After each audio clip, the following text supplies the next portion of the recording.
do have skills that make me a nightmare for people like you.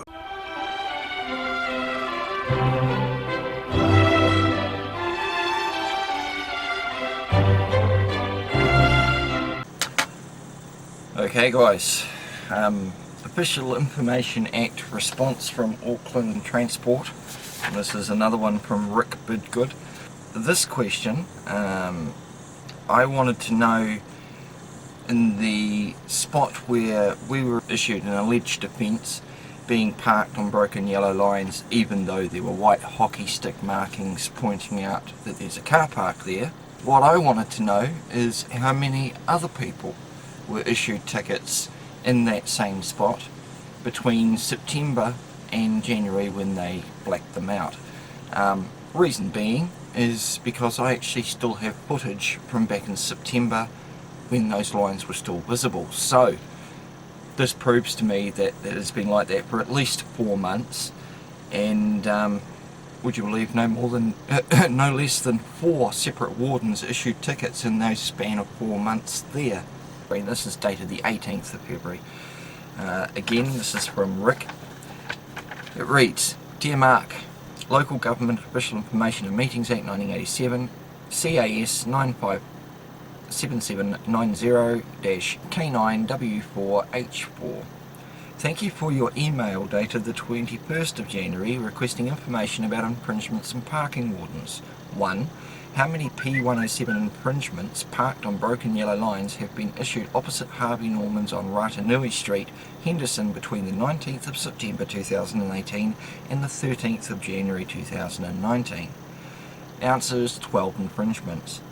The respective identity of the wardens that have issued these infringements. Auckland Transport refuses your request for the identity of the parking officers that issued the infringements under section 72F2 of Lagoima. Withholding is necessary to maintain the effective conduct of public affairs through the protections of members, officers and employees of local authority from improper pressure or harassment. There's the same old... He must just have these answers to cut and paste. He really must, because it's identical each time, so we're getting generic responses. 3.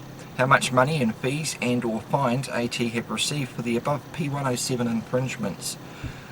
2 of the 12 infringements have been paid to AT, so they've got 120 bucks out of them. The penalty fee for a vehicle parked in an area marked with broken yellow lines is $60. 4. How much revenue was collected in total by Auckland Transport relating to parking infringements for the years 2014, 15, 16, 17 and 18, in other words the last 5 years? Please see the below table advising the total net infringement income for each financial year. 2014 it was 9.6 million, 2015 it was 9.8 million, in 2016 it was 8.7 million, 2017 it was 8.2 million, and last year 2018 it was 8.8 million. That is only in regards to parking infringements or P107 infringements. Now it says, following on here, we trust the above information has addressed your request. However, should you believe you have not dealt with the request appropriately, you have the right to go and cry to the Ombudsman. I'm not going to bother reading that again because it is exactly the same as the last one. Now, something to take into note. Now, he's saying 8.8 million in parking infringements. Now, another person I know who happens to be an Auckland Transport parking warden pointed this one out to me, and this is dated 3 days beforehand to a Mr. Fulton, and this is on the FYI request website where people publicly ask for official information acts. This is CAS-9657730-M4P0B1. Dear Mr. Fulton, thank you for your email dated 30 January 2019 requesting information.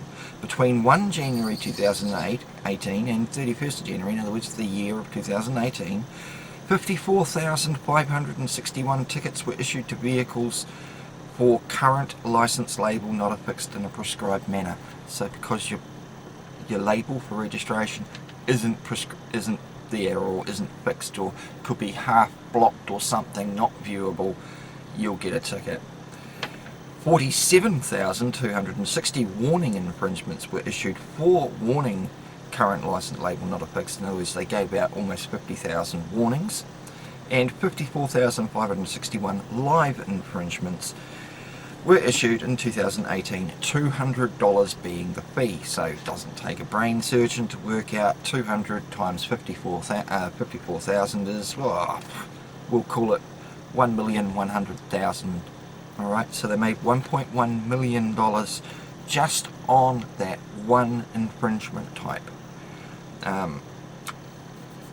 15,132 warning infringements were issued for warning no inspection of vehicle, private vehicle. 34,475 live infringements were issued in 2018, 200 being the fee. So there's another 34,200 being the fee. So in total, just for those two different types of infringements, we've got nearly 100,000. We'll say 90,000 infringements. That's almost $1.8 million in just those two things. All warranted parking officers are currently supplied with Android devices. These devices have an auto lookup with a subset of motor vehicle registrar data listed provided from the New Zealand Transport Agency. It's called PINAC. When an officer is to enter a vehicle's registration number, it will provide the details on validity of registration and warrant status, as well as the make model of the vehicle as registered within the MVR database. The device does not store data, it transfers the relevant information to an infringement category once the infringement is uploaded. The data ceases to exist on the Android device, so they're only using it for entry purposes. Auckland Transport, AT, is the road controlling authority for local roads. State highways and motorways are managed by NZTA. Okay?